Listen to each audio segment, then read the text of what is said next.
Bonjour chers frères et sœurs de l'église de l'île Jésus. Nous sommes le jeudi 30 juillet et il s'agit de la 9e capsule dans notre survol du livre de l'Ecclésiaste. Aujourd'hui, nous allons regarder 3 thèmes. Le premier, c'est celui de l'injustice, le deuxième, celui de la mort, et le troisième, celui de l'oppression. J'ai constaté, dit l'Ecclésiaste au chapitre 3, verset 16, autre chose sous le soleil. Donc il a réfléchi. Et voici le fruit de son examen.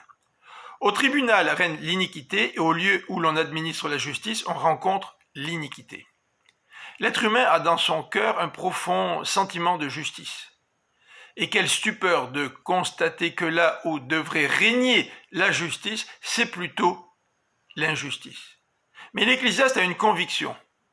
Verset 17, « Je me suis dit en moi-même, Dieu jugera le juste et le méchant, car pour chaque chose et pour chaque acte, il y a un temps pour le jugement. » Durant ces 2 derniers jours, nous avons souligné le fait qu'il y a un temps pour tout et que cela a été voulu par Dieu.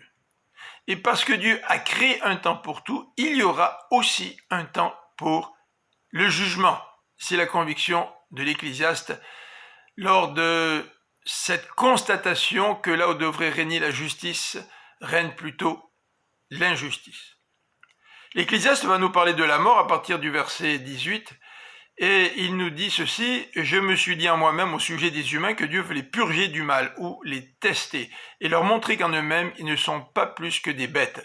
Car le sort des humains est identique au sort des bêtes, ils meurent les uns comme les autres, un même souffle les anime tous, l'avantage de l'homme sur l'animal est donc nul, ainsi tout est dérisoire. » Je vous laisse le soin de lire les autres versets, mais dans ce passage, Dieu veut humilier les êtres humains et il a fait en sorte que leur sort, à travers la mort, est le même que celui des bêtes. Et le verset 22 nous dit « J'en ai conclu qu'il n'y a pour l'homme rien de bon sinon que de se réjouir au milieu de ses activités, car telle est la part qui lui revient. En effet, qui donc le fera revenir pour qu'il voie ce qui sera après lui. » C'est vrai que nos activités, notre travail reflètent la vanité de la vie. Mais malgré tout, l'auteur nous encourage à nous réjouir au milieu de nos activités, puisque un jour ou l'autre, nous aussi, nous connaîtrons la mort. Le thème suivant, qui est abordé au début du chapitre 4, c'est celui des oppressions. J'ai encore considéré toutes les oppressions qui se pratiquent sous le soleil. Les opprimés versent des larmes et il n'y a personne pour les consoler. La force est du côté de leur oppresseur, sans qu'il y ait quelqu'un pour les consoler. Et nous pouvons tous constater aussi dans ce monde que bien des gens sont opprimés sans pouvoir être consolés. Alors voilà sa conclusion. J'ai trouvé que les défunts, eux qui sont morts, ont un avantage sur les vivants, sur ceux qui sont encore en vie. Bien, ceux qui sont morts n'assistent plus à ces oppressions et à ces souffrances.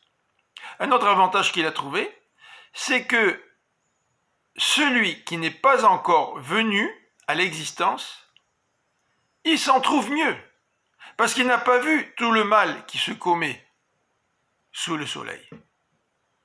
Voilà, lorsque nous examinons la vie, nous ne savons pas toujours comment répondre à tout ce que nous voyons, comment répondre à l'injustice, comment répondre à la réalité de la mort, comment répondre à l'oppression. Eh bien, je vous invite à continuer avec moi notre réflexion sur le livre de l'Ecclésiaste pour voir comment l'auteur va répondre à toutes ces interrogations.